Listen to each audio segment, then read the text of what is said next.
टिहरी गढ़वाल का चुनाव है, इतना इंटरेस्टिंग तो पिछले 2 ढाई दशकों में नहीं लगा था जितना पहली बार लग रहा है, वो भी सिर्फ एक निर्दलीय प्रत्याशी की वजह से।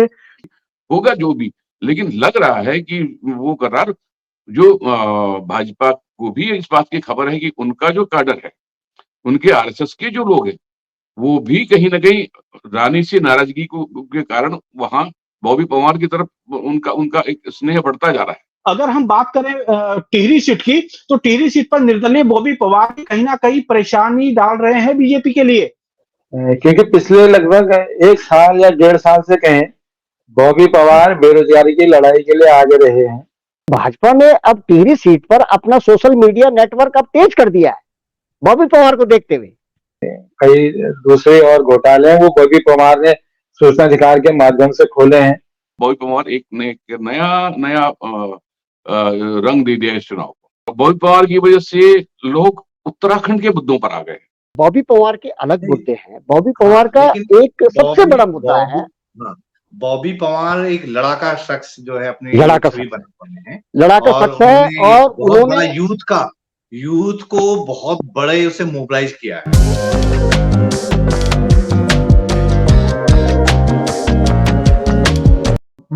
माला राज्य लक्ष्मी शाह लगातार 3 चुनाव जीत चुकी हैं, लेकिन यहाँ पर ऐसा लगता है कि जैसा एक तरफा रहा है हमेशा, लेकिन इस बार थोड़ा सा रोचकता जो इसमें आई है वो एक 26 वर्षीय युवक है, उसकी वजह से आई है। बॉबी पवार पिछले 1.5 सालों से पूरा उत्तराखंड बॉबी पवार और उसके आंदोलनों का गवाह बना है, चाहे देहरादून में एक एक तरह से नेतृत्व के रूप में उभरा है। तो अभी जो टिहरी गढ़वाल का चुनाव है, इतना इंटरेस्टिंग तो पिछले 2 ढाई दशकों में नहीं लगा था जितना पहली बार लग रहा है, वो भी सिर्फ एक निर्दलीय प्रत्याशी की वजह से, जिसे कुल जमा लोग पिछले 2 ढाई सालों से 2.5 साल भी मैं बहुत ज्यादा बोल रहा हूँ, पिछले 1.5 2 सालों से जानते हैं।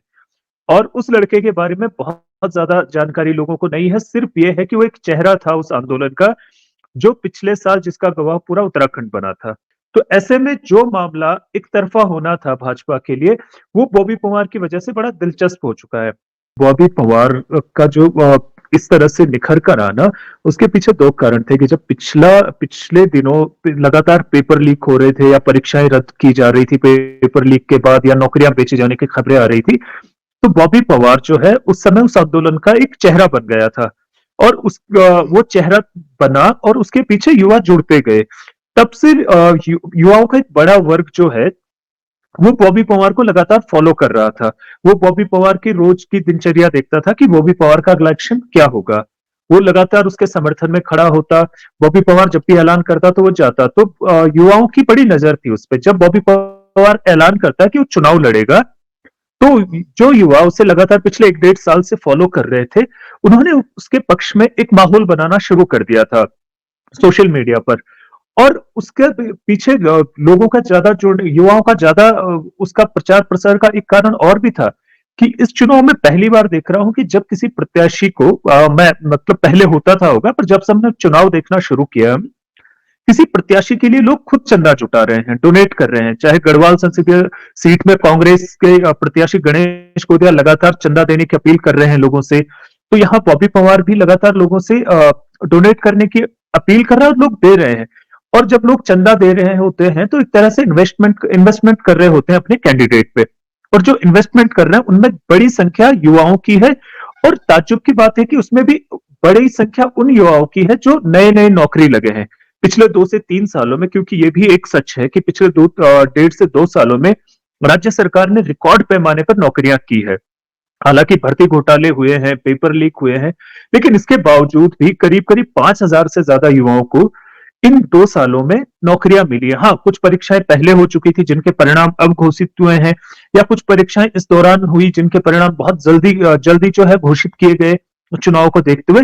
तो बड़े पैमाने पर जब नौकरियां बांटी गई तो युवाओं के मन में कहीं ना कहीं ये है कि पारदर्शिता जो सुनिश्चित हुई है वो इसलिए हुई थी क्योंकि बॉबी पवार नाम का एक लड़का लड़ रहा था। तो इसलिए डोनेशन का जो है वो सिर्फ बेरोजगार युवा ही नहीं, जो हाल ही में नौकरी लगे हैं वो भी है। आप रैंडमली किसी युवा से पूछते हैं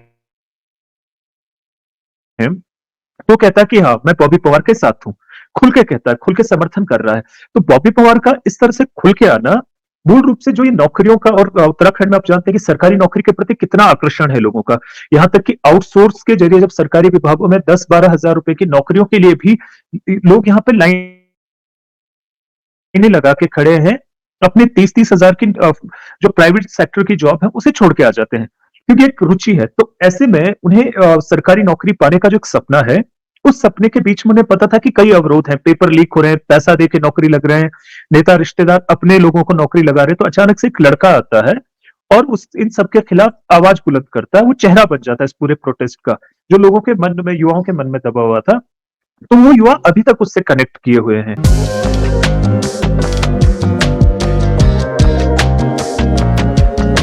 और महारानी का तो दिख रहा है, जिस तरह आज बॉबी पंवार की रैली भी है देहरादून में, है ना, कई सौ बाइक और कारें, और यहाँ से हम तो मतलब हमें लग रहा था ये आदमी कहाँ से लड़ पाए, संसाधन नहीं, लेकिन आज दिखा कि कहाँ से इतनी सारी बाइक्स आ गई, कहाँ से इतनी गाड़ियां आ गई, क्या काफिला था यहाँ से वहां तक, और बड़े जोश के साथ निकला। तो भाई एक आदमी को हिला रहा है यहाँ की जो स्थापित राजनीति है भाजपा कांग्रेस की, होगा जो भी, लेकिन लग रहा है कि वो करार जो भाजपा को भी इस बात की खबर है कि उनका जो कैडर है, उनके आरएसएस के जो लोग हैं, वो भी कहीं ना कहीं रानी से नाराजगी को के कारण वहां बॉबी पंवार की तरफ उनका उनका एक स्नेह बढ़ता जा रहा है। जो रानी जी ने कहीं कह दिया था कि अब अगली बार मेरी बेटी होगी, उसका बड़ा विरोध पार्टी में हो गया। यार कब तक राजशाही को झेलते रहेंगे हम? खुद गणेश जोशी की बिटिया वो थे, अब तो इस बार तो वो भी अब तो मैदान में आ रही है, गणेश जोशी के साथ गए तो विरोध प्रदर्शन हुआ रानी जी का। तो ये जो चीजें हैं, तो उनको लग रहा है टेरी भी बहुत बहुत कंफर्टेबल तो नहीं है। तो जाहिर सी बात है कि बॉबी पंवार, बिल्कुल सही बात है, बॉबी पंवार एक नया नया रंग दे दिया इस चुनाव को। इस बॉबी पंवार की वजह से लोग उत्तराखंड के मुद्दों पर आ गए। वो उस उत्तराखंड के बारे में सोच रहे हैं जिसने बहुत समय तक राजशाही के जुल्म सहे। उसके बाद राजशाही ने उस पर लोकतांत्रिक ढंग से राज किया, वो भी देखा। राजशाही ने कुछ नहीं किया यहाँ के लिए, ये भी देखा। इस बार ये बात भाजपा का कैडर भी, या संघ का कैडर भी, लोग भी सामने इस बात को कहने लगे हैं कि भाई अगर महारानी के आंखों में ये सपना है कि मुझे अपनी बेटी को भी अब यहाँ लाना है और फिर राजशाही को आगे बढ़ाना है लोकतांत्रिक ढंग से, तो फिर यार हम लोग फिर घास छीलने के लिए राजनीति में आए हैं क्या? वो जो लोग कांग्रेस से आ रहे हैं, वो लोग इधर से आ रहे हैं, जो पहले से इतने सालों से भाजपा में जमे हुए हैं, वो लोग सोच रहे हैं यार हम क्या यहाँ बस्ता समेटने के लिए बैठे हैं क्या? तो हम मतलब दूसरों को ढूंढने के लिए बैठे हैं क्या? वो रिजेंटमेंट है। तो उसकी वजह से ये जो बॉबी पंवार को जो सबसे बड़ी ताकत मिल रही है, वो उन लोगों से भी मिल रही है जो लोग राज परिवार से नाराज हैं, और उसमें बहुत ज्यादा लोग भारतीय जनता पार्टी आरएसएस से जुड़े हुए हैं। दूसरी बात, यहाँ पर जो क्षेत्रीय मुद्दे उठाने वाले लड़के हैं, बॉबी पंवार ने अपने आप बहुत बड़ा मुद्दा, रोजगार का मुद्दा उठाया, लंबी लड़ाई लड़ी, जेल भी गया, और कुछ लोगों को उसकी वजह से नौकरियां मिली। जिनको नौकरियां मिली वो बॉबी पंवार के साथ में है, और जो इन नौकरी के खेल में हाकम सिंह जैसे लोगों की कारस्तानियों का शिकार है, नौकरी बेचने वाले नेताओं का शिकार है, वो लोग भी उसके साथ में। आज की रैली बता रही है, अब तक तो ये था कि भाई न उसका पैसा है, कहाँ से आएगा वह पैसा, भाई गरीब घर का आदमी है, माता जी उसकी एक स्कूल में छोटा सा काम करके अपना जीविका चलाती है, सबसे बड़ा है परिवार में, कोई उसकी आर्थिक रूप से कहीं कोई उसका कोई आधार नहीं। ऐसा लड़का चुनाव लड़ रहा है, तो कौन लड़ा रहा है उसको? उसको लोग चुनाव लड़ा रहे हैं, वो बेरोजगार चुनाव लड़ा रहे हैं, आंदोलनकारी चुनाव लड़ा रहे हैं। और हाल में जिन लोगों ने भू कानून का मुद्दा उठाया, जिन लोगों ने ये उत्तराखंड का जो मूल निवास प्रमाण पत्र का मुद्दा उठाया, वो लोग लड़ा रहे हैं। और उनकी रैली ठीक ठाक थी, सब एक साथ हो गए हैं, पुराने आंदोलनकारी हो गए, इंटेलेक्चुअल्स हो गए हैं। तो ये चुनाव लड़ा रहे बॉबी पंवार को, और बॉबी पंवार मामले को दिलचस्प बना रहा है। आप ये मान के चलिए, इस समय ये है कि बॉबी पंवार की प्रतिदिन ये लोग उसके पहले कहा 20,000, तो कुछ दिन पहले कर 20,000 वोट तो ले जाएगा, अब वो संख्या बढ़ती जा रही है, कितना ले जाएगा, इतना ले जाएगा। अब लोग कह रहे हैं अब आज की भीड़ देख करके जो लोग कह रहे हैं, ये तो बहुत आगे पहुंचेगा। विकास नगर तक इतनी बड़ी साइकिल रैली, बाइक रैली निकाल दी इस आदमी ने, तो इसकी तो लग रहा है बहुत बहुत बड़ी फौज है इस आदमी के पास। तो ये तो 1 लाख निकल गया। 1 लाख निकल गया तो महारानी की खतरे में, क्योंकि जो जो वोट ले रहा है उसमें 80% जो है भाजपा के आ रहे हैं, 20% कांग्रेस के भी आ रहे हैं। तो बॉबी पवार अपना खेल बनाए ना बनाए वो अलग बात है, तो खेल बिगाड़ जरूर देगा, बना भी सकता है। अभी तो अगर ये मोमेंटम बना रहता है जिस तरह से भी बॉबी पवार चढ़ रहे हैं और जिस तरह लोग सपोर्ट दे रहे हैं, तो वो आदमी ऐसा मैदान मार भी सकता है। लेकिन अगर माना विजयी नहीं भी हुआ तो देखिए एक और नैरेटिव पीछे पीछे घुमाया जा रहा है। बॉबी पवार ने कह दिया कि मैं भाजपा कांग्रेस में नहीं जाऊंगा, लेकिन भाजपा के जुड़े हुए लोग कह रहे हैं कि यार आगे इसी को बनना है हमारा नेता, ये भाजपा में आएगा। ये भी इस तरह की भी चीजें हो रही है। तो बॉबी पवार के लिए मैदान बनाने वाले लोग काफी सक्रिय हैं और वो आदमी दिख रहा है, चुनाव को रोचक मोड़ पे ले आया। सबसे अच्छी बात है कि लोग उत्तराखंड की बात सोचने लगे, उत्तराखंड की बात सोचने लगे हैं इस चुनाव में, जो कि हमेशा हाशिए में रहा।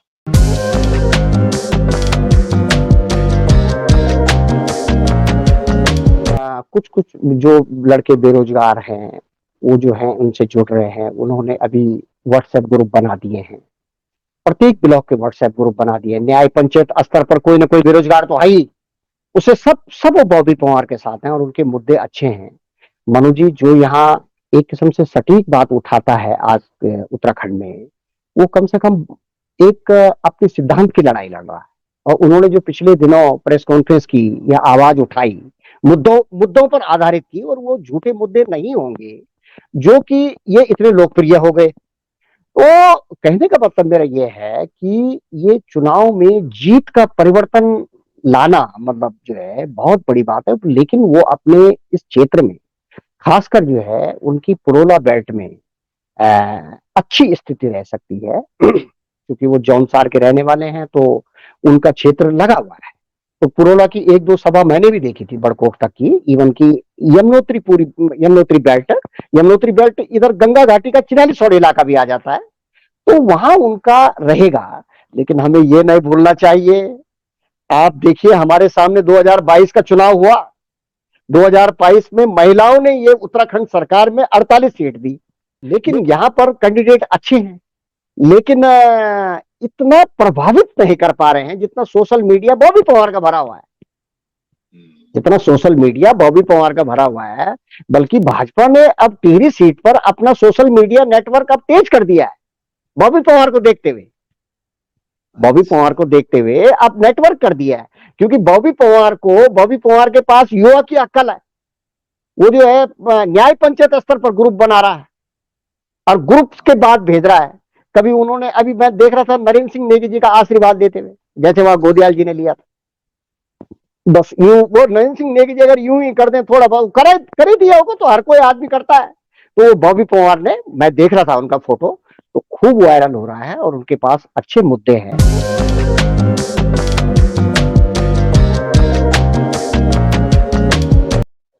क्योंकि पिछले लगभग 1 साल या 1.5 साल से कहें, बॉबी पवार बेरोजगारी की लड़ाई के लिए आगे रहे हैं। जो कई सारे भर्ती घोटाले हैं या कई दूसरे और घोटाले हैं, वो बॉबी पवार ने सूचना अधिकार के माध्यम से खोले हैं, जिससे भाजपा सरकार बार बार कटघरे में खड़ी नजर आई है और उसे बड़ा विचलित होना पड़ा है उन सारे घोटालों को लेके। कार्रवाई की घोषणाएं भी हुई हैं, अब जमीन में कितना उतरी ये दूसरा सवाल है। तो बॉबी पवार की चर्चा तो है, इसी वजह से उत्तराखंड क्रांति दल ने वहां अपना कोई उम्मीदवार खड़ा न करने बॉबी पवार को समर्थन दिया है। कांग्रेस के अंदर भी एक खेमा थोड़ा बहुत खुल के तो नहीं कह रहा है, लेकिन दबी जुबान से कहने लगा है कि गुलसुला के बजाय अगर बॉबी पवार को ही पार्टी ने टिकट दे दिया होता तो ज्यादा बेहतर होता। ये एक सवाल तो है, वो दिख भी रहा है, लेकिन सबसे बड़ा सवाल ये है कि बॉबी पवार एक तो निर्दलीय है, क्योंकि चुनाव बिना संगठन के नहीं लड़ा जाता। ठीक है, आप कहीं जनसभा करने जाएंगे, कुछ लोग इकट्ठे होंगे। जो बूथ होते हैं, जो मतदान केंद्र होता है, हर मतदान केंद्र पर आपको कम से कम 10 कार्यकर्ता अपने चाहिए। अब वोट कितने लोग डालें नहीं डालें वो दूसरा मामला है, मतदान दूसरी चीज है, लेकिन जब आप मतदान केंद्र पे एक मतदाता आता है तो वहां वो अपनी पसंद के मतदाता का बूथ देखता है सबसे पहले कि वो है कि नहीं लगा हुआ है। अगर वो नहीं है तो एक जो बहुत कट्टर मतदाता नहीं होता कि नहीं यार चाहे जो हो जाए मुझे इसी को वोट करना है, तो वो जब देखता है कि वो बस्ता कहीं दिख नहीं रहा है तो वो फिर जिसको वोट देने आया उसको देने के बजाय किसी और को वोट देके चला जाता है। बॉबी पवार और उनके जितने समर्थक युवा साथी हैं वे कैसे हर बूथ पे इतना मैनेज कर पाएंगे, ये एक बड़ा सवाल है। तो वो एक बड़ा सवाल है कि बॉबी पवार की चर्चा होने के बावजूद भी क्या बॉबी पवार 4,000 5 लाख वोट 6 लाख वोट क्या पूरे लोकसभा सीट से समेट पाएंगे, नहीं समेट पाएंगे, ये एक बड़ा सवाल है। क्योंकि इससे पहले वो राजनीतिक रूप से सक्रिय रहे नहीं है। एक तो ये होता है कि आदमी राजनीतिक तौर पर चुनाव की तैयारी करता है, बॉबी पवार ने चुनाव की तैयारी की नहीं। वो कुछ राजनीतिक परिस्थितियां कुछ ऐसी हुई कि वे जो है अचानक से चुनाव में कूदे हैं।